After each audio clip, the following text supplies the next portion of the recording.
surgiu a história do Chico Xavier. A Carmen Perácio, então, veio aqui para Leopoldo e começaram a iniciar os trabalhos que ela havia começado lá com a filha a irmã do Chico Xavier.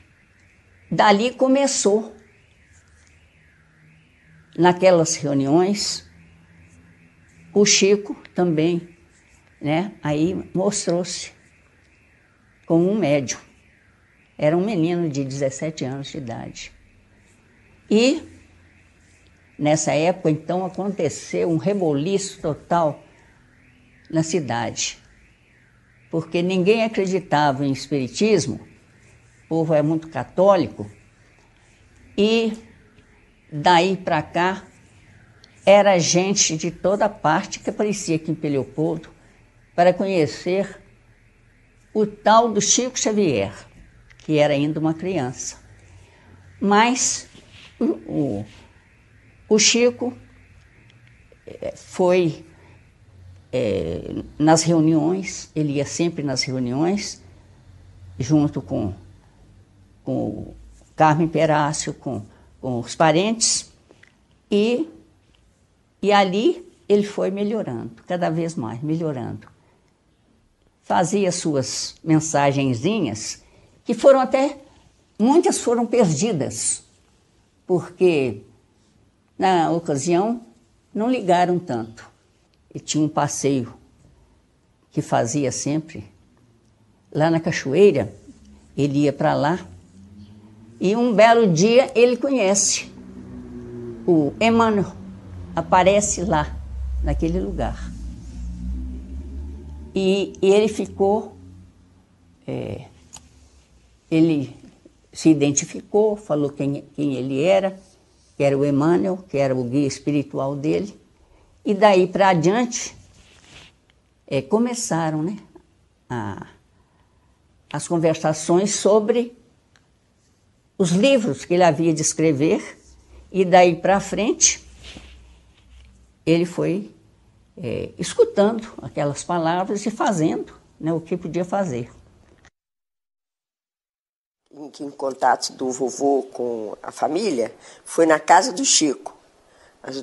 Tem as duas mensagens aí. E depois, em 13 de novembro de 1935, foi o primeiro culto lá em casa.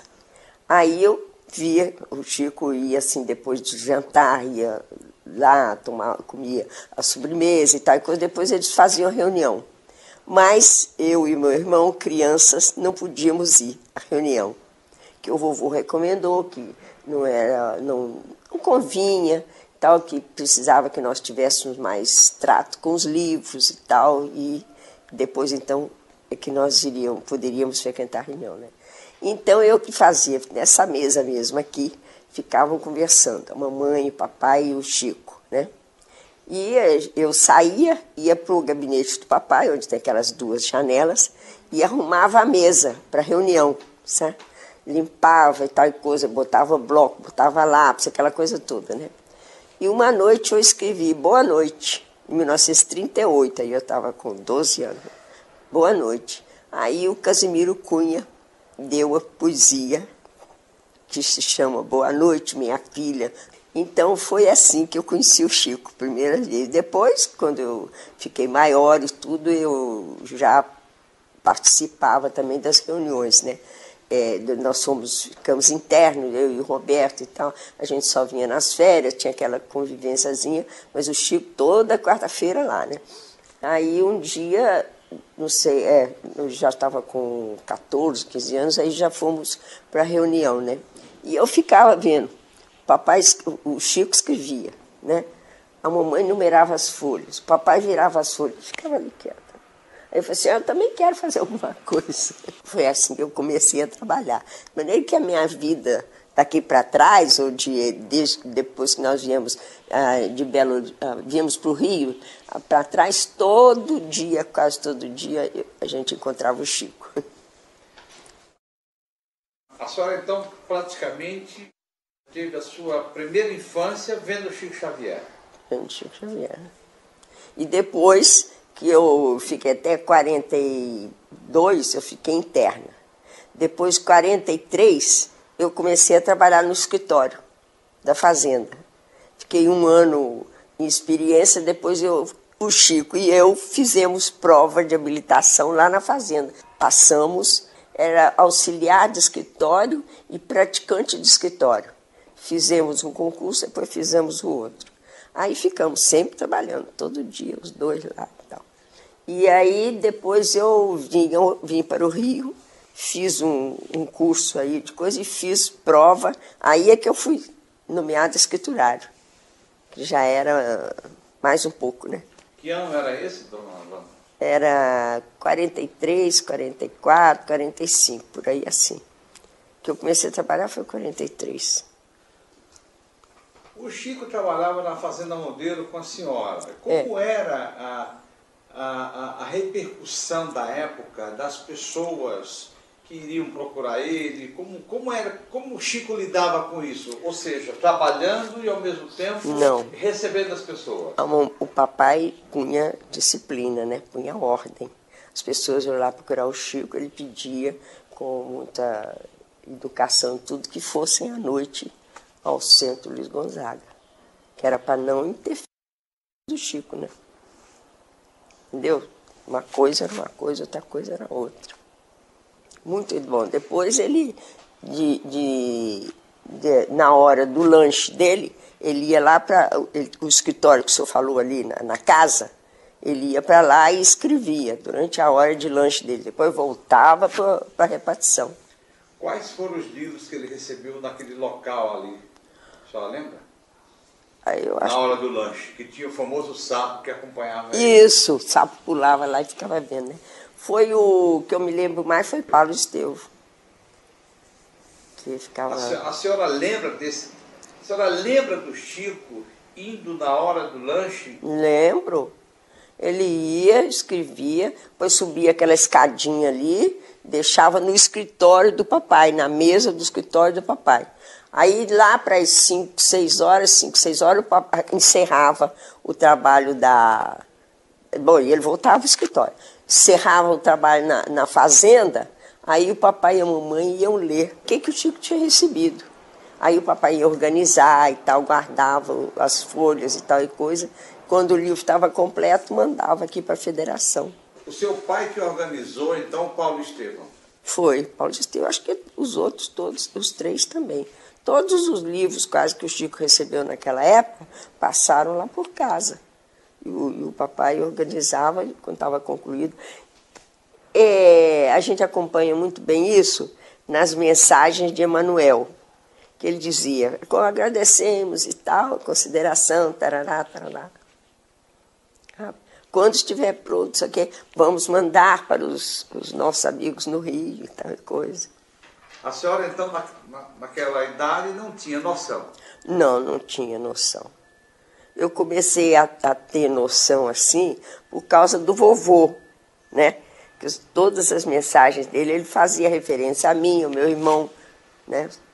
Não sei se o senhor reparou no Cemitério de Luz, quase todas as mensagens, a Wanda isso, o Roberto aquilo e tal. Então, nós estávamos internos em Belo Horizonte, ele ia lá e dava notícia a mamãe e ao papai como é que nós estávamos, entendeu? O que a senhora achava daquilo? Eu achava muito bom, mas a gente ter uma pessoa tomando conta da gente o tempo todo. E aí depois eu acredito que eu já tivesse de outras vidas a noção dessa ligação espiritual, acredito. De maneira que aquilo era muito familiar na família, né, na conversa do dia a dia, entendeu? Era muito familiar, de maneira que não me causou estranheza nenhuma, sabe? E à noite no Luiz Gonzaga, a senhora chegou a participar de algum? Depois de certo tempo, depois que fizeram o Centro Novo, mamãe e eu, aí nós passamos a ir ao Centro Luiz Gonzaga, porque eu já estava em casa, eu deixei de estudar em interna, acho que em 43 foi. Daí em diante, aí nós íamos às noites sextas-feiras, o papai ia segunda e sexta. Nós íamos sextas-feiras. Maneira que lá em casa, o papai, um dia sim, um dia não, ele tinha trabalho espiritual, segunda e sexta no centro e quarta-feira em casa. Ele era o presidente do Luiz Gonzaga? Era o presidente do Luiz Gonzaga. E a mãe da senhora também era médium? Não, não. Mas acompanhava todo o trabalho. Bom, o papai também não era médium. Ele veio ser, quer dizer, ele veio usar a mediunidade dele, pelo menos que eu saiba, assim, escrita, só aqui. Quando ele começou a escrever cartas de um amigo dele, inglês, Segue, que no livro 50 anos depois, é o Ciro.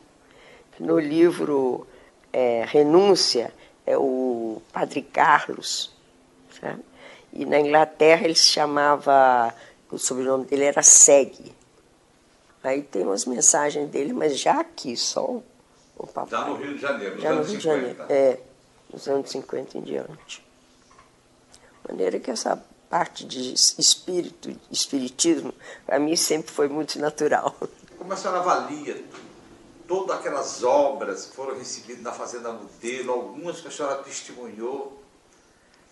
A senhora tem consciência disso, da importância que está sendo deixada para a humanidade, daquela obra que a senhora viu com seus olhos? Eu penso no cumprimento de um plano espiritual. Penso que tudo isso obedeceu a um plano espiritual. Que o papai veio com essa responsabilidade, nós também de estarmos na família com ele, com o Chico, né? Isso é que eu penso. E acho que, não sei, acho que foi cumprida a obrigação que eles tinham, que nós tínhamos com isso, né? Eu acredito. E esses anos todos, quer dizer, já se passaram 60 anos. Como foi para a senhora passar todo esse tempo sendo bombardeada, entre aspas, com noticiários sobre Chico, sobre aquele homem extraordinário que trabalhou com a senhora na Fazenda Modelo? Bom, eu tinha no Chico um irmão, de maneira que recebia as notícias boas com agrado. E aqueles que não queriam ser muito agradáveis, a gente ficava aborrecida, né? Para mim, ele fazia parte da família, né? Foi depois do Natal de 46 que eu passei a frequentar Pedro Leopoldo. Eu ia às reuniões de sexta-feira, voltava no sábado. Depois passei a voltar no domingo. Depois passei a voltar na segunda-feira. Depois virei arroz doce lá. Ia quinta-feira, por causa da reunião do Memei, voltava sexta de manhã, à tarde acabava o serviço e ia para lá. Então eu vi ainda as reuniões antigas na casa que era do José, onde se reunia o Luiz Gonzaga. Aparecem cenas ainda desse filme, que o Michelin filmou. E o Luiz Gonzaga, parece-me que foi em 50 ou 51, não me lembro a construção. Aí é que nós passamos a reunir, quer dizer, as reuniões do Luiz Gonzaga. Eu ia às sextas-feiras. No início, o convívio meu com o Chico foi muito difícil, porque era um mundo diferente para mim. Onde era o toma lá da cá. O que é que eu vou ganhar? Então fui aprendendo com ele, todo mundo procura um médium. Graças a Deus eu jamais, em tempo algum, procurei um médium. Eu encontrei um homem de uma dignidade ímpar, de uma humildade admirável, de um coração notável. Primeira vez que eu fui lá, levei uma cesta de coisas para ele. Aí ele me levou para conhecer a Cidália, a irmã, etc, etc, etc. Todo lugar. Olha que Arnaldo trouxe, olha que o Naldinho trouxe. Aqui ele já estava me humilhando, que eu estava com vergonha. Ele não tirou uma ovinha. Depois nós fomos visitar uma criatura que morava debaixo da ponte. Vai que Arnaldo deu para você. Eu falei, esse homem é doido, eu dou as coisas para ele, ele dá para os outros. Isso para mim era uma ofensa. Aí com o tempo eu fui conhecendo o Chico, um Chico que pouca gente conhece. De uma humildade, de uma simplicidade, de uma renúncia. Às vezes eu falava umas coisas com ele, ele passava o mão no meu ombro. Meu filho, onde é que você está pondo uma maia uns aos outros? o perdão é restrito. Eu falei, esse povo todo é doido. Acabei virando espírita, meu amigo. O Chico, meu convívio com ele foi muito grande, de muitos anos. E era diário o nosso encontro, porque o Chico procurava os Correios, então eu fazia questão de atender diretamente o Chico. Eu era o chefe da agência, mas eu acolhia lá dentro, porque ele era muito assediado. Então, era aquela aglomeração no Correio, pessoas que vinham de fora querendo falar com ele. Chico nunca reclamou, mas eu via dificuldade, porque ele passava lá quando eu ia para a Fazenda Modelo trabalhar, depois do almoço. Ele estava voltando para a Fazenda Modelo e passava lá rapidamente. Então, meu encontro com ele era diário. E eu testemunhei de Chico muito desprendimento com as coisas. O Chico preocupava muito com o semelhante. E isso fazia com que a gente ficasse cada vez mais ligado a ele, aquele coração muito bom.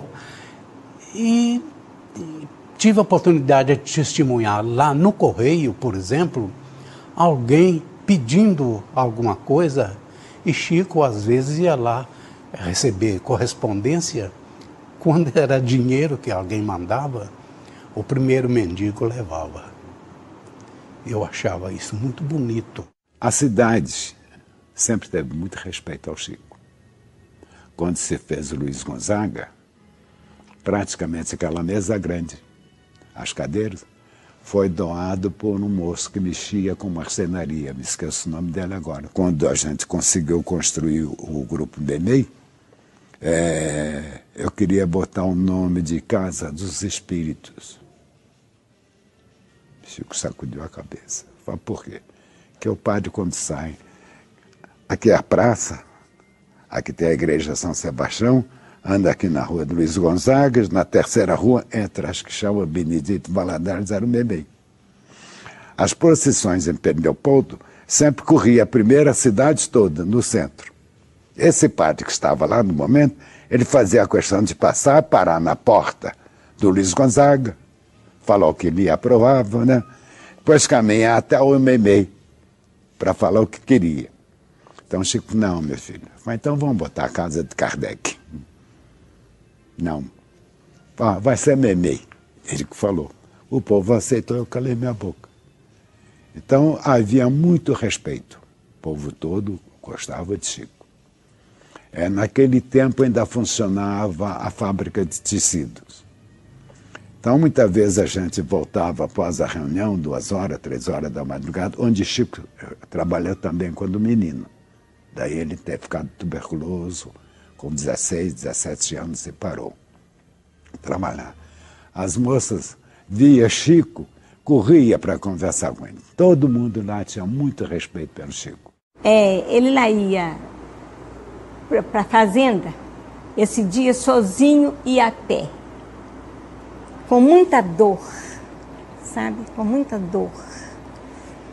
Ele passou, uma senhora cumprimentou. Oi, Chico, tudo bem? Você tá ótimo, né, Chico? Estou, minha filha, graças a Deus, estou ótimo. E passando mal, não está aguentando respirar. Foi para o serviço e falou assim, oh meu Deus, eu falei mentira com aquela dona. Aí Emmanuel falou com ele assim, não, você não falou mentira. O que você sentiu é que você estava bem, por isso você falou com ela, porque a dor não te incomoda. Aparece um senhor de São Paulo, que ele era alucinado para conhecer o Chico Xavier. Ele mesmo nos contou esse caso. Ele veio, e Pedro Leopoldo, naquela época, o chão era tudo térreo, não tinha calçamento, não tinha nada. Quando chovia, era barro, lama, demais da conta. Mas mesmo assim, ele disse que na noite que havia uma reunião no Meimei, rua, me parece, Benedito Valadares. Então, eles se reuniam ali. O Chico, então, tinha uma reunião de desobsessão ali. E esse senhor, mais a sua esposa, chegaram justamente no dia da reunião, porque queriam ter a oportunidade de ver o Chico, né? Então passavam pelo lado contrário, o centro era do lado de cá. Eles passavam por lá e caía uma chuva muito forte, eles de guarda-chuva, ensopadinhos, quando uma pessoa de cá disse assim: Espartacus. Ele assustou assim, falou com a mulher dele: me chamaram. Ela falou assim: chamaram. Aí ele parou e ficou esperando. Aí ele tornou a repetir lá: Espartacus, atravesse, venha cá. Ele atravessou a rua e foi. Você não queria conhecer o Chico Xavier? Sou eu. Venha, entra. Ele levou ele para a sessão. Espartacus ficou deslumbrado. Isso ele nos contou anos depois, esse caso. E ele ficou deslumbrado com o Chico porque ele não pensava como o Chico Xavier descobriu quem eu sou, o meu nome, me chamou, que coisa estranha. E daí ficou pensando, e não deixou de vir a Pedro Leopoldo. Vinha constantemente. Enquanto Chico estava em Pedro Leopoldo, Espartacus estava por aqui. E fomos no trem para Belo Horizonte, de lá para Pedro Leopoldo, um frio muito grande, sem conhecimento. Eu tinha o quê? 21 anos, ele também devia ter 22, 23, meu irmão. E o nome dele era Davi, e nós fomos. Aí fomos buscar a casa do Chico, o hotel não tinha lugar, não tinha como nos hospedar. Então, vamos pelo menos conhecer a casa dele. E passamos por uma barbearia, Chico ia saindo e disse assim: Clóvis, olha quem está aqui, Hilda e Davi. Ele nunca tinha me visto, eu nunca tinha escrito para ele. Nada, eu não sei, meu irmão muito menos, né? Eu tinha me convertido ao espiritismo há um ano atrás, né? E eu não sabia que Clóvis estava lá. Aí Clóvis saiu: vocês aqui. Eu disse: nós íamos lá na sua casa, conhecer a casa, porque não tem lugar no hotel. Ele voltou ao hotel e disse: vocês têm que hospedar o salmista. Esse aqui é o salmista, brincando com meu irmão. E ela então arranjou um quarto muito frio e para nós, e ele foi lá levar cobertor para mim e para meu irmão. Aí nós ficamos lá 3 dias, foi a primeira vez. Foi uma coisa muito bonita, porque a gente foi para a casa da Lucila, né? Então lá a família toda. Depois não... que era casado com o Pachequinho. O Pachequinho me deu um quadro, uma miniatura, ele pintava miniaturas. E depois fomos à casa do André, lá houve uma reunião de mediúnica. Chico recebeu uma mensagem de um bispo chamado Villanueva e falou assim: Clóvis, olha, ele foi um grande pregador espanhol, você foi discípulo dele. Então Chico descreveu como ele estava, e Clóvis, no outro dia nós fomos à casa do Rubens Romanelli e na enciclopédia lá ele achou Tomás Villanova. Chico, sabendo quem era. Chico, assim, provas incríveis, né? Provas incríveis.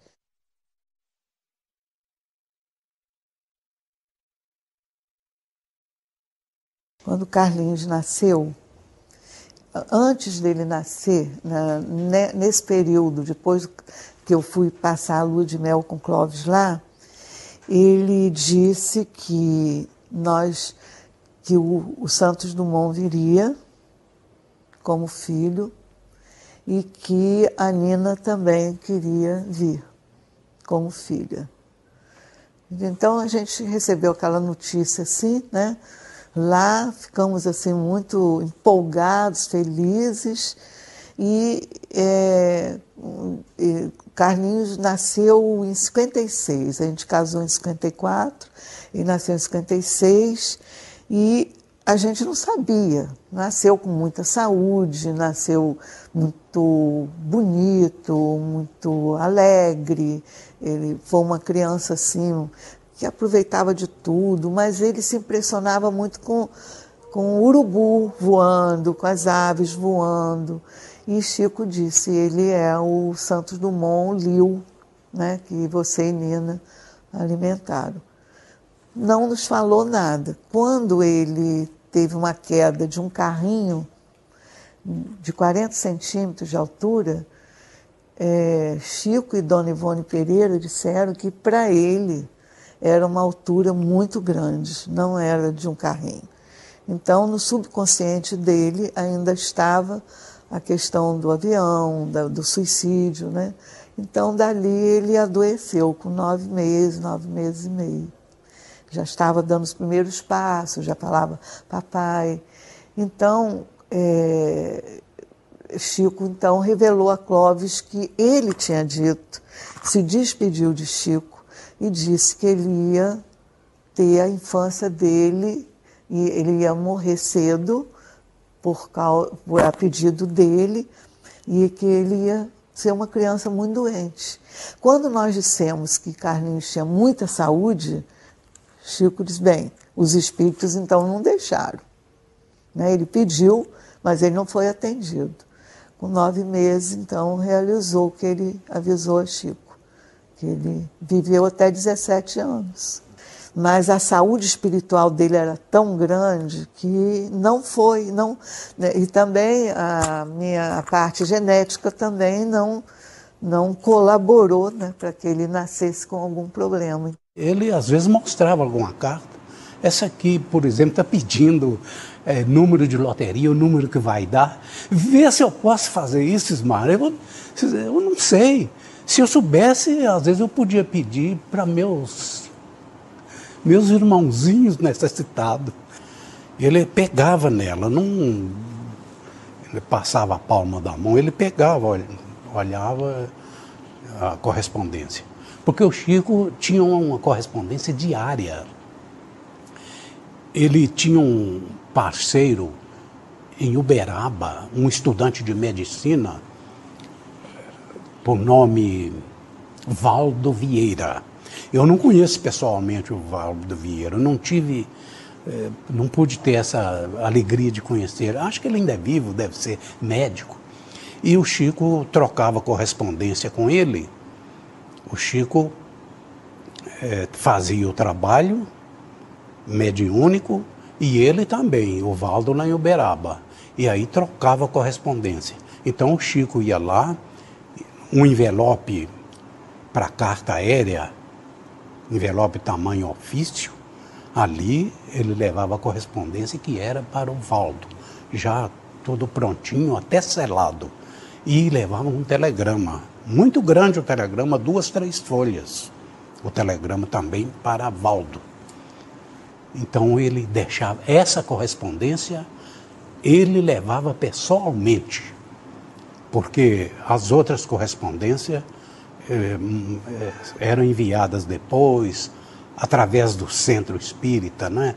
Aqui do Luiz Gonzaga. Então era muita correspondência, muita mesmo. Centenas de cartas, respostas, aquela coisa. Correspondência de Chico, eu consegui fazer com que ela fosse colocada em uma mala especial, cuja mala, quando desse entrada em Belo Horizonte, ela era encaminhada imediatamente para o aeroporto, porque era correspondência aérea. E aí eu consegui antecipar um pouco a entrega. E quanto aos telegramas, eu pedi aos colegas de Belo Horizonte, onde eu trabalhei muitos anos como telegrafista também, antes de vir para cá, para Pedro Leopoldo, eu solicitei dos colegas procurar no aparelho, na linha de Uberaba, verificar a hora que o telegrama chegasse, ele levasse para a linha de Pedro Leopoldo para mandar imediato. E com isso conseguimos abreviar bastante a comunicação entre ele e Valdo.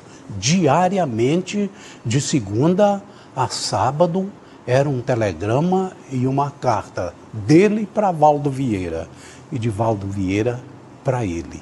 Era um livro, era para editar um livro. Eu não fiquei sabendo o título do livro, mas a finalidade era esta. A cidade propriamente dita, eu vou lhe falar com uma coisa que vai lhe chocar. Tratava o Chico com muito respeito, com muito carinho. Mas eu me assustava, aspas, com os espíritas. Um fanatismo religioso impressionante. Ouvi coisas que me chocavam. E Chico sempre com uma simplicidade também. E o povo dizia que gostava muito de conversar com Chico. É o contrário, bom, ele conversar com a gente.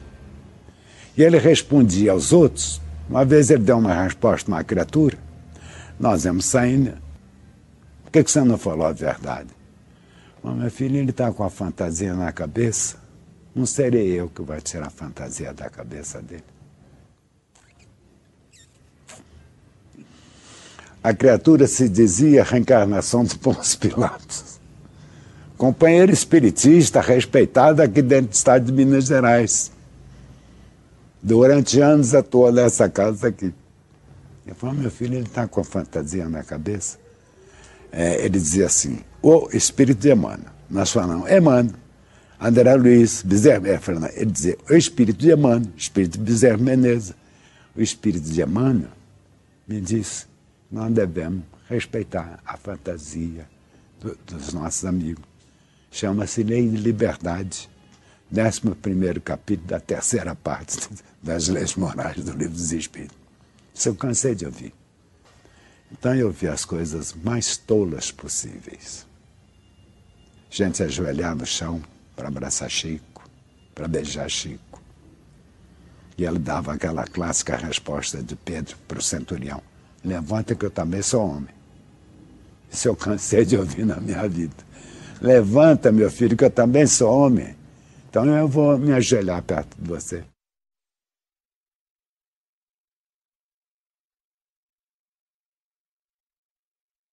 Eu comecei a ficar adoentada. Comecei a ficar adoentada e uma coisa me puxava a minha cabeça para trás, como se eu fosse cair de costa. E aquilo aumentou cada vez mais e aumentando, e aqueles arrancos, aquela coisa toda. Falei assim, será que eu vou ao médico? E tinha um médico aqui na frente, isso não é nada não, vale nada não, ele falava assim comigo, e pronto.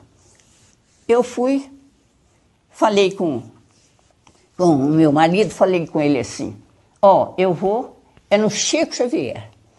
Ele falou assim, você tem coragem? Eu falei, coragem por quê? Ele é um homem de bem, muito bom. Eu vou no Chico Xavier. Aí, o Chico morando aqui na minha porta, e eu esqueci do Chico, não fui procurar o Chico. Procurei, em primeiro lugar, um padre para resolver minha situação. O padre falou assim, eu também tenho uma irmã que está passando por problemas e está doente também. E pronto, não me deu um conselho que eu queria. O conselho que eu desejava era do Chico Xavier, porque eu cheguei perto dele ali no portãozinho e ele, que foi, minha filha? Eu fui e falei com ele, estou com um negócio esquisito, Chico, caindo para trás, e eu quero um passe seu. Você me daria um passe? Ele falou assim, perfeitamente, minha filha. Ele estava vindo da Fazenda Modelo. Aí eu disse, o dia eu aviso. Eu estou esperando aqui Valdo Vieira, que ele ficou de vir aqui essa semana. Ele vinha muito aqui naquela época. Aí, quando ele chegar, então nós vamos lhe dar o passe.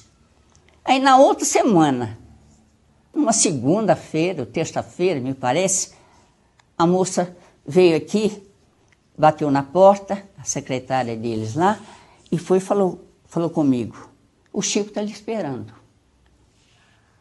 Aí eu fui e falei assim, ó, Benício, eu estou indo, vou lá no Chico, o Chico está me chamando. Ele regalou os olhos, muito espantado, porque eu não estava acreditando. Aí eu fui. Quando chegou lá, a casa tão limpinha, tão arrumadinha, aí eu sentei na sala, aquelas cadeiras, era cadeira de palhinha que usava, né? Assim, eram coisas mais simples que não existem hoje. Mas aí ele falou assim, nós vamos para ali para o quarto. E tinha 2 camas, com os colchões todos forradinhos com lençóis de saco, branquinhos, lindos. Ele foi e falou comigo assim, assenta aí. Eu assentei. Coloque sua mão assim. Eu coloquei. Aí ele veio na minha frente, e Valdo ali. Começou a conversar comigo e me disse, faça um Pai Nosso, minha filha. Eu assim, tá bem. E fiz o Pai Nosso, e ele então virou de lado e começou a conversar com uma pessoa. Eu olhei assim, não vi nada, não via ninguém. Ele então disse para a moça, minha filha, deixa essa senhora em paz. Ela tem 3 filhos para criar. E tem um esposo também junto dela. E você está fazendo tudo para acabar com a vida dela. Você não pode fazer isto. E começou a conversar com ela, dizendo que se ela continuasse a fazer o que estava fazendo, ela estava se comprometendo cada vez mais o seu próprio espírito, que ela não fizesse aquilo. Aí disse, você tem ciúmes dela porque você não casou. Ela casou e você não casou, e então ela tem ciúmes de você. E aí a moça ficou escutando, e ele falava, e você está me compreendendo? É para você seguir com os nossos irmãos que vêm aí te buscar. Você não vai atrapalhar mais a vida dela. Já chega. Tá bem? Aí chamou o Valdo, falou assim, Valdo, tome essa criatura aqui. E segurou, entregou ele como se estivesse entregando assim, nas mãos. Ele saiu com ela, ficou conversando com ela lá no cantinho, conversando, e daí os mentores foram chegando, os guias espirituais que estavam por ali, e enfermeiros para levá-la para um hospital do espaço. Nisto, o Chico foi me dar um passe. Terminou lá e veio mais o Valdo, e ele colocou a mão em cima da minha cabeça, numa altura assim, muito alta. E falou assim, pode rezar, minha filha, está tudo bem. Eu fiquei rezando, Ave Maria, Pai Nosso, que todo mundo reza, né? E ele me dando o passe. Na hora que ele me dava o passe, descia como se fosse um chuveiro em cima de mim, me molhando todinha. Eu assustei assim, ainda olhei para cima para ver se ele tinha alguma coisa nas suas mãos me julgando. Mas não tinha nada, não tinha coisa nenhuma. Ele me julgava aquilo e eu espantadíssima, né? E é só... Aí continuei a rezar, porque achei uma coisa maravilhosa, uma coisa diferente, que eu nunca havia visto na minha vida. E o meu cabelo foi juntando, assim, molhando, descendo a água pelo pescoço, pela minha blusa, e me impregnou de éter. Eu fiquei molhadinha de éter. Vocês nem calculem Quantos dias eu fiquei com aquele éter? Mais de uma semana. Aquele éter permaneceu em mim. Porque eu sentia, eu respirava aquele éter mais de uma semana.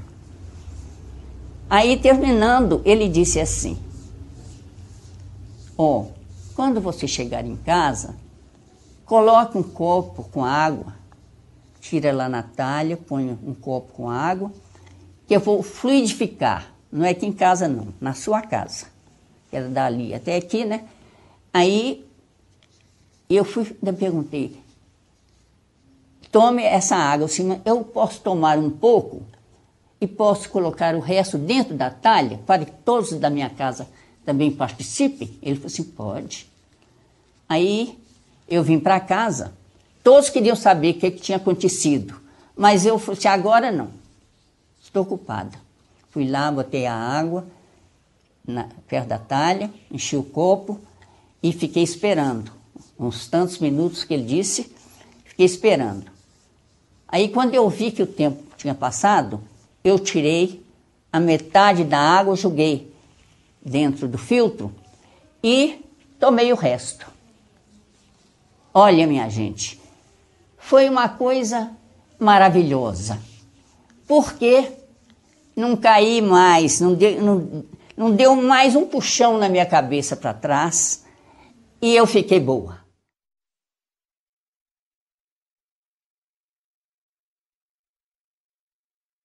Fiquei conhecendo materialização, de ver, porque de leitura eu já sabia, mais ou menos. Mas ver acontecer aquilo fica mais claro, né? E ele saía muito bem, porque curava as pessoas lá dentro. Como ele curou meu marido, foi Sheila que curou o meu marido, curou o Dr. Romo, melhorou bem o Chico. Todos que apresentaram, os 3 que apresentaram a dor que estava na hora, pelo menos o meu marido, o Lico, ele melhorou muito daquela dor, sabe? Mas o Peixotinho não morava aqui, né? Foi embora. Quando ele voltava, eles aproveitavam a oportunidade para fazer mais as reuniões de materialização. E era uma coisa muito linda. Nós ficávamos em plena escuridão. Sheila apareceu saindo, porque o Peixotinho ficou deitado lá no quarto, e ela vinha em pessoa. Para mim, tinha pele, carne, tudo igual a gente.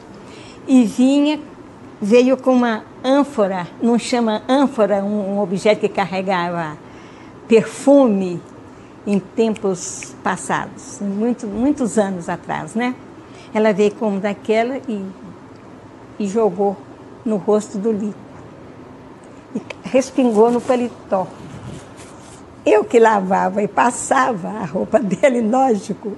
Quando eu fui passar a roupa dele, o perfume voltou todo daquela hora que ela jogou assim nele.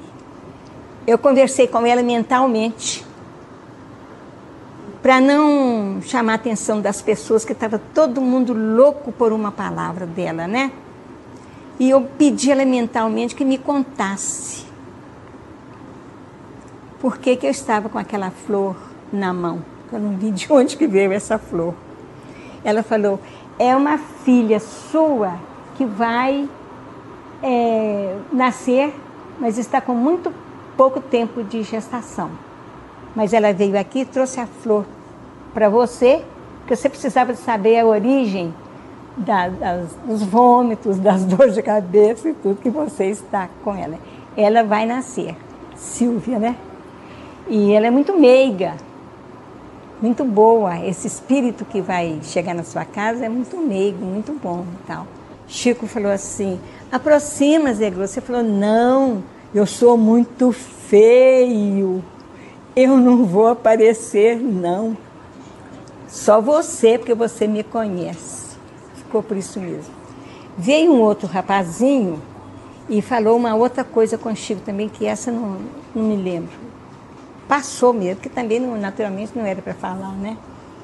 Como que ficava o estado físico do Chico Xavier depois das materializações? Ele ficava abalado e puxando a respiração assim, com mais frequência do que o comum. Eu sei que eu assentei assim, ele ali, eu assentei, ele me mandou assentar aqui, né? E ele estava conversando e sempre parava para um intervalo para descansar, naturalmente, né?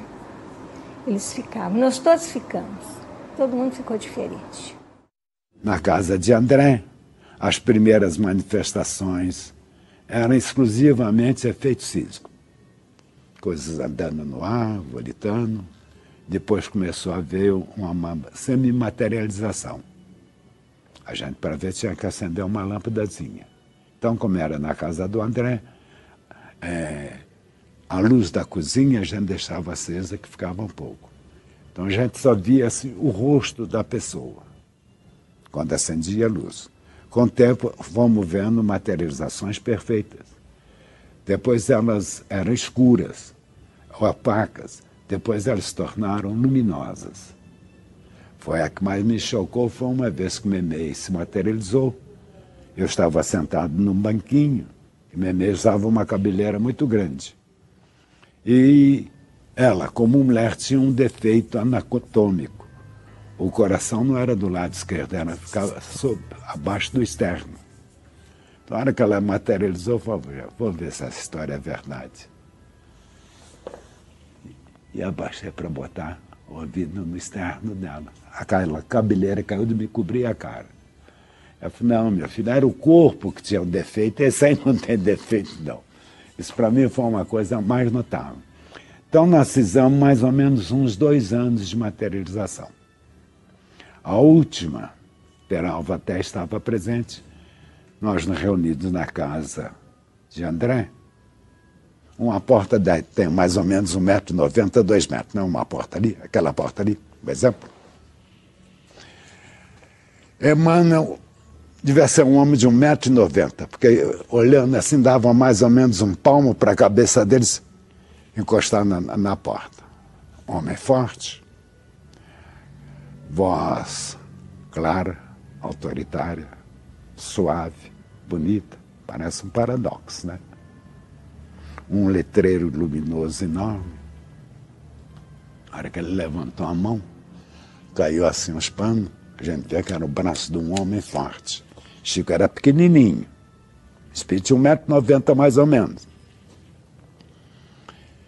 E calma e tranquilamente, com meia dúzia de palavras, acabou com a materialização, dizendo que a função dele, o médium, é do livro, divulgação, educação, e não materialização. E nunca mais nós fizemos uma materialização.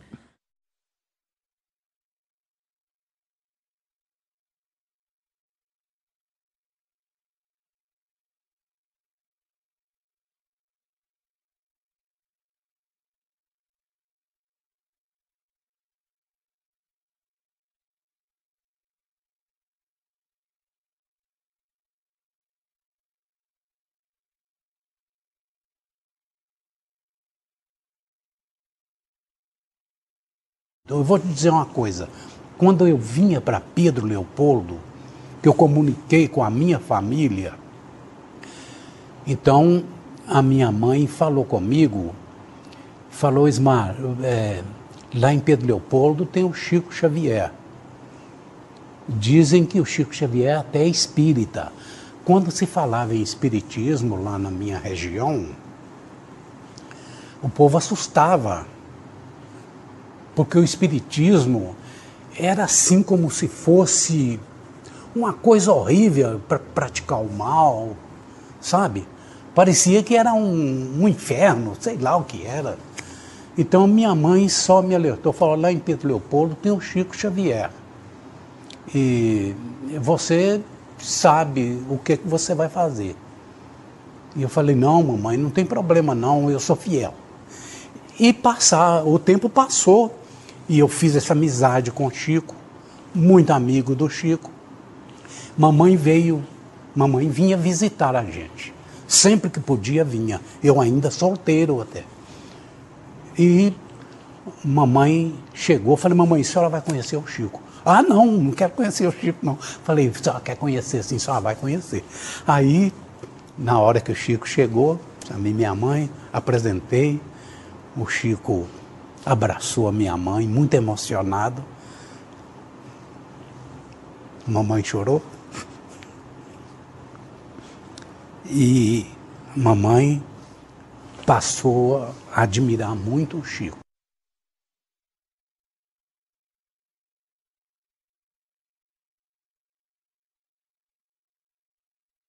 Por que, Chico? Por quê? Porque ele jamais me disse por quê. E a minha pergunta também não tinha cabimento, né? As razões ele... E então parece que o povo não acreditava bem na saída do Chico, sabe? O Chico era muito visitado, muito procurado. Parece que o povo não acreditava que ele fosse sair de Pedro Leopoldo. Mas saiu o Chico. Pedro Leopoldo chorou. A todo instante a gente encontrava com alguém que falava, então o Chico foi embora, o Chico saiu. Por que a gente não fez um movimento perguntando o que precisava, o que queria, o que faltava para o Chico ficar aqui?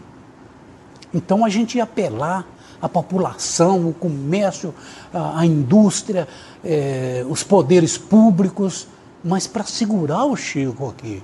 Chico não podia ir embora. Mas já era tarde. O Chico já estava longe. E Pedro Leopoldo chora até hoje, o nosso Chico.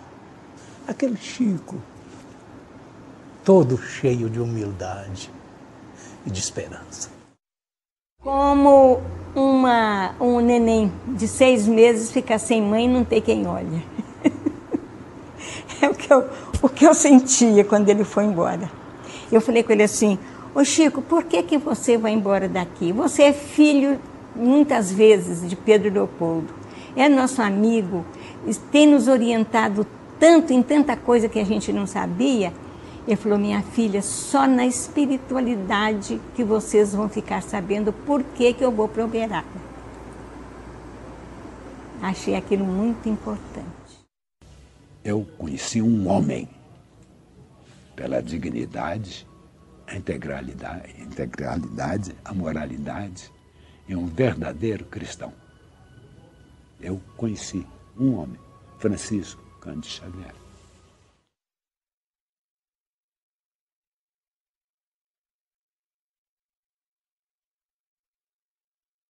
Ele ia lá na minha casa toda terça-feira. É de 1959 até 1975. Toda terça-feira ele ia lá para nós conversarmos sobre livro, né? Aquela coisa. Às vezes eu datilografava para ele alguma mensagem. E acontecia várias vezes ele ir lá em casa falar, meu filho, estou ouvindo uma voz aqui, tem uma senhora no hotel. Tinha um hotel aí chamado Hotel Mauad, até na mesma rua do meu consultório. Tem uma senhora que está me chamando lá. Você pode me levar lá? Falei, vamos embora, Chico. Vamos entrar no carro. Chegava lá, ele perguntava lá, o povo lá dava o nome da pessoa. Aí batia lá no quarto, o povo quase desmaiava. Tá, Chico, mas não é possível você aqui. Aí ele dava passe em todo mundo, e depois pedir para dar passe nele. Isso é uma coisa importante que eu achei no Chico, porque no culto evangélico que ele fazia todo dia, às 11 horas da manhã, quando eu podia, eu participava. Né? Ele dava passe em todos, e no final ele pedia o senhor Íker Batista, que foi um espírito puro, né, que amigo dele, morava perto, vizinho dele. O senhor Íker Batista dava passe nele. Porque há uma grande quantidade de médium passista que acha que não precisa tomar passe. Tá certo? Não, eu não preciso tomar passe, eu dou passe. Isso aí é importante. Hoje, uma outra vez, outro hotel. Tá certo? Ah, meu filho, está chamando. Você me leva lá. Vamos lá, Chico. E quando surgiu em São Paulo aquele Cinemascope, nós fomos ao cinema. Nós fomos assistir um filme. O Chico Xavier não tinha sossego. O povo enxergava o Chico dentro do cinema no escuro. Uma coisa séria. Toda hora chegava um Chico, a pessoa se ajoelhava, tá certo? Chico, Chico Xavier, você aqui, pelo amor de Deus. É impressionante. São Paulo é uma coisa que a gente andava com ele por todo lado. No mundo de Chico Xavier. Ele não queria dar entrevista. Eu, Chico, mas nós precisamos de ter um livro com as suas palavras. Porque um biógrafo falar é uma coisa. Outra é o biografado responder. Aí ele aceitou. Mas foi difícil.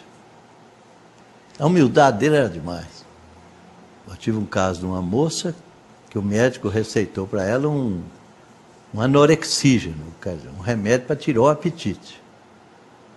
A partir do momento que ela começou a ver a avó dela desencarnada atravessando a parede. Tá certo? Então, eu fui observando vários casos. Aí eu comentei com o Chico e falei, não, meu filho, nosso André Luiz está aqui, ele está falando que realmente, não somente o álcool é etílico, essas drogas, cocaína, maconha, tá certo? Essas drogas hoje que eles chamam de ilícitas, né? E esses medicamentos para tirar apetite, todos eles abrem a mediunidade de uma forma escancarada. Chico Xavier foi um apóstolo do Cristo para o século XX e XXI. Trouxe para nós a revivescência da prática cristã no seu mais genuíno aspecto, relembrando a todos nós os primeiros tempos do cristianismo. E ele tinha essa capacidade de nos, vamos dizer assim, inocular com a fé renovada, com a visão nova da vida espiritual. A sua presença para todos nós foi uma presença de luz constante. De modo que eu me lembro de um periódico aqui de Minas Gerais que fez uma série de reportagens uma época e que chamou Chico Xavier, um homem chamado amor. Desde criança ele transmitia para mim uma espiritualidade muito elevada e eu guardava o desejo de conhecê-lo com muita alegria. Até que uma de minhas primas trouxe um livro autografado por ele, o livro Coragem, em 1976. Até que, então, eu passei a escrever para o Chico.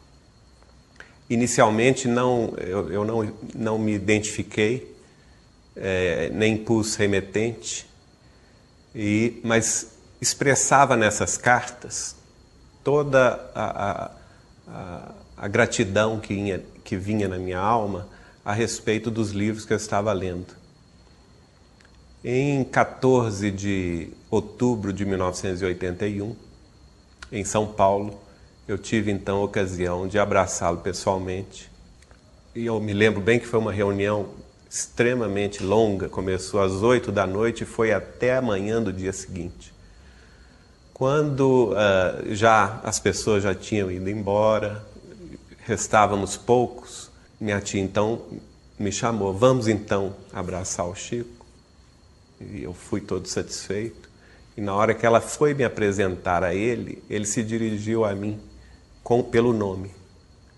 Virou, para minha surpresa, né? Ele virou-se para mim e falou assim, Geraldinho, que é como todos da minha família me chamam, né? Você tem me escrito cartas tão belas, tão bonitas, mas um fato curioso me chamou a atenção. Por que você não as assina? Porque eu as assinava simplesmente como um amigo. E ele continuou, por que você não coloca o remetente?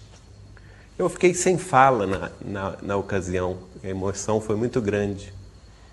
E ele dava, nesse dia, ele estava dando uma rosa para cada um daqueles que vieram pedir um autógrafo do seu livro que estava sendo lançado nesse dia.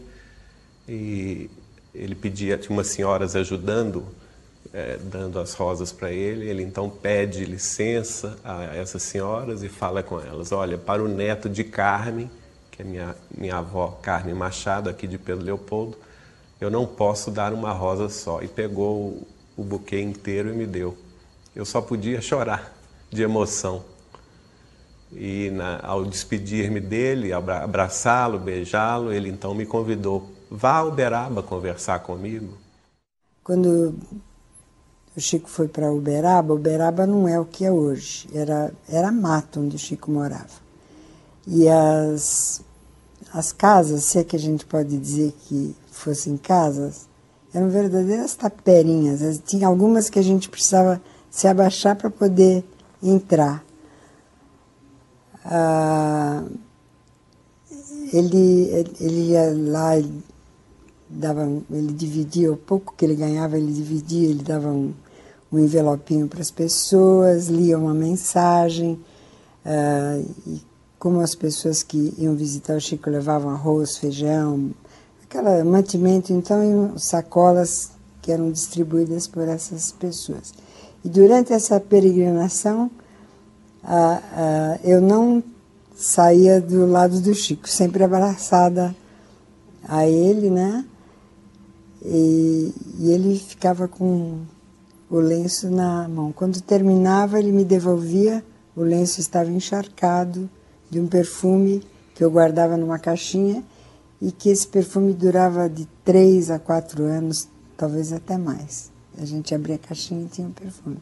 Eu acho que o Kardec nos deixou a doutrina e o Chico nos deixou o exemplo de como se vive a doutrina espírita. Para mim é assim, porque o dia que todos nós conseguirmos fazer pelo menos 50% do que o Chico fez, nós estaremos vivenciando o que é ser espírita. Porque, por enquanto, a maioria, não quero julgar ninguém, mas a maioria das pessoas só estudam espiritismo e são alunos. Acho que viver o que a doutrina espírita, ou como a doutrina espírita nos ensina, é muito difícil. Em Uberaba, o que pude notar é exatamente o apoio espiritual que vinha através de sua mediunidade para aquelas mães e pais desesperados. E aquilo me comovia muito.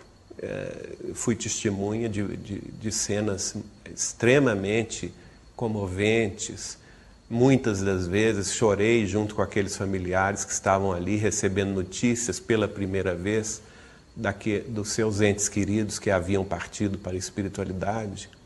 E a riqueza de detalhes, a riqueza de informações muito pessoais em torno daquele familiar, os parentes que ele encontrou no plano espiritual, dando notícia dessa passagem para os familiares que ficaram, para os pais, irmãos, maridos e esposas, era de todo muito comovente. Isso nos impressionou bastante. Depois, naturalmente, com a frequência, com a continuidade das nossas idas, passamos a frequentar a casa dele, inicialmente com lanche, com o almoço, e a partir daí nossa intimidade se tornou maior. Sempre lutou muito com as dificuldades orgânicas, mas o mais curioso, que muitas vezes nos surpreendia, era a sua boa disposição, a sua alegria contagiante, não é? A sua determinação em continuar trabalhando. E isso nos impressionava. Várias vezes encontrei o Chico acamado, de cama, não é? E julgava que naquele final de semana não teríamos reunião, justamente por causa da sua situação de saúde.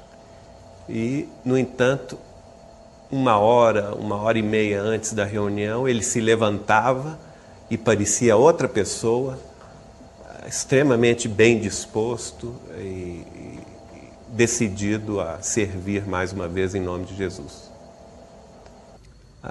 Chico tinha uma mediunidade realmente espantosa. Ele várias vezes chegou a me dizer, principalmente nos anos 80 e início dos anos 90, que ele já não identificava quem era encarnado e quem era desencarnado. Teve uma cena que me emocionou, e a todos que estavam presentes, até as lágrimas, foi quando duas senhoras, uma senhora e sua filha, provenientes de Goiânia, chegaram para abraçá-lo no almoço de sábado na sua casa. E ele, primeiramente, abraçou a mais nova, com muita alegria. Elas estavam chorando, não é? Depois ele abraçou a senhora mãe da primeira, com o nome e tudo mais. E, em terceiro lugar, ele fez menção de abraçar uma outra. E fez o gesto de abraçar esta outra, que nenhum de nós via, não é? E falou o nome desta outra. E quando ele falou o nome dessa outra, aí é que as outras duas senhoras começaram a chorar com muito mais emoção, dizendo para ele: Chico, mas essa é vovó, a vovó já partiu. E a outra fala assim: é mamãe, Chico, é mamãe. E ele ficou surpreso também, porque o que nos pareceu é que nem ele tinha identificado que esta senhora havia partido. Tal a naturalidade da mediunidade dele, da visão espiritual dele, que confundiu dela estar entre nós, encarnada entre nós. E ficou surpreso e falou com elas: mas ela já partiu, mas ela está tão bem aqui conosco. E aí foi uma emoção geral, não houve quem não chorasse nesta cena. Ele dizia que conversava muitas vezes com Herculano Pires sobre a questão da mediunidade. E já encarnado, Herculano Pires dizia para ele: Chico, o médium é um ser interexistente. Em determinado, passaram-se os anos, Herculano Pires desencarnou, e Chico estava psicografando no Grupo Espírita da Prece, em Uberaba, quando desligado, já em trabalho mediúnico, recebendo uma mensagem de um filho para uma mãe, aqui na Terra, lá no Grupo Espírita da Prece, ele, desligado do próprio corpo, em desdobramento espiritual, viu a chegada de Herculano Pires. E Herculano Pires, então, o convida: Chico, nós precisamos de você na espiritualidade, para um serviço de apoio também a uma mãe que está saudosa do filho. Você vem comigo? Ele, então, se predispôs, com a autorização de Emmanuel, e seguiu com Herculano Pires para uma outra reunião, desta feita no plano espiritual, não é? Então, fizeram a reunião espiritual na presença de uma mãe já desencarnada, que estava saudosa do filho, porque ela havia desencarnado há pouco tempo e não havia se encontrado ainda com o filho querido, que havia partido muitos anos antes dela. Só que, pelas informações de Herculano Pires, o filho estava numa condição espiritual superior. E por mais que ele tentasse estar presente, estar próximo dessa mãe, ela não conseguia vê-lo. Então, através de Chico Xavier, em perispírito, não é? No plano espiritual, este filho se comunicou com a mãe, também no plano espiritual, através da mediunidade de Chico Xavier. Terminada a sessão, com a consolação dessa mãe no plano espiritual, o Herculano Pires vira para ele e fala: Chico, você compreendeu agora porque eu dizia que o médium é um ser interexistente? E o Chico então deu aquela boa gargalhada, compreendendo o assunto. Francisco Cândido Xavier gostava de dizer que a figura que ele mais, dentre tantas que ele respeitava, a figura que ele mais respeitava no mundo mediúnico brasileiro era Dona Ivone do Amaral Pereira. No entanto, eu não vejo qualquer desnível entre um e outro. São grandes médiuns, com várias faculdades, também Zilda Gama e tantos outros que vieram se sucedendo, como Divaldo Franco. E, na verdade, o que eu vejo em Chico Xavier é aquilo que nós vemos em Santo Agostinho. Quer dizer, é uma vida santificada no sentido mais completo e teológico da palavra. E então ele não foi apenas um grande médium, que já seria uma grande coisa, mas ele foi um grande exemplo para a pátria brasileira. Um grande exemplo daquilo que é mais pregado pela doutrina espírita, que é a humildade e a caridade. Então ele é o marco mais importante, no meu modo de ver, do desenvolvimento da doutrina espírita no meio brasileiro. Ele sempre se referiu ao Brasil com muito amor, com muito carinho, mostrando-nos que o Brasil tinha uma destinação histórica de ser a pátria do Evangelho e o coração do mundo. E ele sempre foi muito enfático ao dizer que nós estávamos, apesar de todos esses pesares, progredindo muito. E que a nossa especial destinação era uma responsabilidade histórica com a espiritualização do planeta terreno. Que o Brasil tinha essa missão no futuro. Certa vez eu perguntei a ele sobre essa questão, por que do Brasil sofrer tanto com esses problemas sociais, políticos e econômicos ao longo dessas várias últimas décadas, sendo que ele era no dizer dos espíritos superiores, a pátria do Evangelho e o coração do mundo. E ele me respondeu assim: Geraldinho, se o próprio fundador do Evangelho, que é nosso Senhor Jesus Cristo, morreu pregado numa cruz, depois de sofrer todo tipo de vilipêndio, todo tipo de humilhação, morreu pregado no meio de 2 ladrões, não é? Com todo o escárnio, com todo o desprezo do mundo imediato. Por que é que nós, na qualidade de coração do mundo e pátria do Evangelho, haveríamos de ter privilégios? Só aí que eu compreendi essa grande questão, não é?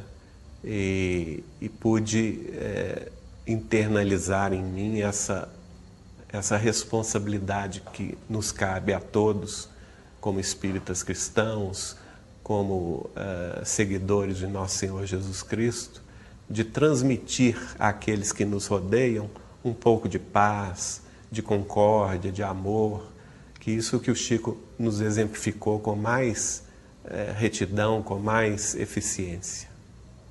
Nunca eu ouvi Chico fazer nenhum comentário negativo a respeito de quem quer que fosse. Sempre ao contrário, quando as pessoas próximas a ele levantavam algum tipo de consideração menos, vamos dizer assim, menos honrosa sobre qualquer pessoa, ele era o primeiro a dar um desconto, dar uma interpretação diferente, não é? Desculpando aquela pessoa. E eu sempre observei também o seguinte, com relação aos artistas, ele sempre fazia uma menção curiosa, dizendo que eles tinham vindo para a Terra com uma missão muito importante, que era a missão de alegrar o nosso povo, de trazer alegria através da música, da dança, das artes, né? do teatro, trazer alegria, trazer informação, trazer cultura. que isso era uma missão de responsabilidade muito importante. A chegada do Chico, especialmente no início das atividades de Emmanuel, a partir de 1931, passou a representar a consolidação de aspectos da maior transcendência no que reporta a própria codificação. Com o Chico, aquele sentido da trilogia espírita, do seu sentido religioso, do seu sentido moral mais definitivo, passou a ter a sua presença efetiva, sem misticismo, sem tendências de religiosidade extremista, com a pureza e a segurança do Chico Xavier. Especialmente quando seu mentor, Emmanuel, define a importância dele manter-se firme com Kardec. Porque o evangelho com Kardec é o evangelho que efetivamente liberta sem nos escravizar às linhas da religiosidade mística ou infeliz. Então a presença de Chico veio como que completar efetivamente, se eu posso utilizar esse termo, que ele não pode ser tão abrangente, porque tudo se estende, mas para fechar um ciclo em que a humanidade passou a estar dotada efetivamente de todos os componentes que ela precisa para sair daquela linha de liderada e liderados, para que todos possam ter a chance de dar os passos com o grande governo íntimo da consciência em paz e tranquila, sem que se percam, obviamente, as lideranças que qualquer sociedade está presente, mas a liderança não coercitiva e o liderado consciente dos seus passos. É o que nós notamos na doutrina enriquecida com Chico Xavier. Talvez só a obra de Kardec gastasse mais tempo para que a gente pudesse vencer essas etapas das linhas puramente filosóficas. E com Emmanuel, e naturalmente com a sensibilidade de um Chico Xavier, nós entendemos que isso facilitou as coisas. E pedimos a Deus, nesta hora, que não nos deixem, nós espíritas, precipitarmos. Não queríamos resolver as coisas no nível de dezenas ou de 2 ou 3 décadas. Isso que os movimentos são rápidos no mundo que nós vivemos, mas os pisos reeducacionais são mais demorados, porque representam prática, vamos dizer, costume, uma cultura que tem que se modificando, mas com conhecimento, clareando o nosso entendimento, as coisas ficam mais fáceis. Era grande admiração, mas o doutor Hernani, por exemplo, evitava de estar perturbando ele, né? Toda hora indo lá. Mas eu tive a felicidade de ir com ele a Uberaba. Na época em que fizemos uma pesquisa, então tive a oportunidade de chegar lá naquela casinha do Chico, e ele apareceu assim na varanda, né? Onde todos estávamos eu, doutor Hernani, a Maria Júlia, o Ney, o doutor Ferreira Filho, e o Chico saiu assim para nos cumprimentar e tudo mais. Foi um encontro super agradável. E mais tarde, ele, querendo conhecer a pesquisa do doutor Hernani, ele marcou um dia, né, em 1978. Ele veio, fez uma visita ao Instituto. Como ele queria conhecer os trabalhos de pesquisa de Kirlian, que na época estava bem em voga, né? E o Chico, então, esteve lá a noite toda, até de madrugada, a doutora Hernani mostrando todos os slides de pesquisa. E depois também fizemos a pesquisa do próprio Chico. Eu posso resumir o que o doutor Hernani pensava do Chico? Por sinal, está registrado num livro chamado Matéria Psi, publicado pela editora Clarim, de Matão, que Chico Xavier, um dia, seria conhecido no mundo inteiro como o Buda branco do Ocidente. Eu fico até emocionada. O valor deste homem. Então eu lembro dele falar uma vez, para todo mundo, foi só para mim não, que quando ele desencarnasse, o Emmanuel iria reencarnar. Isso é que ele falou. Tá certo? Nosso Emmanuel, gente, ele vai voltar. Está só esperando eu partir.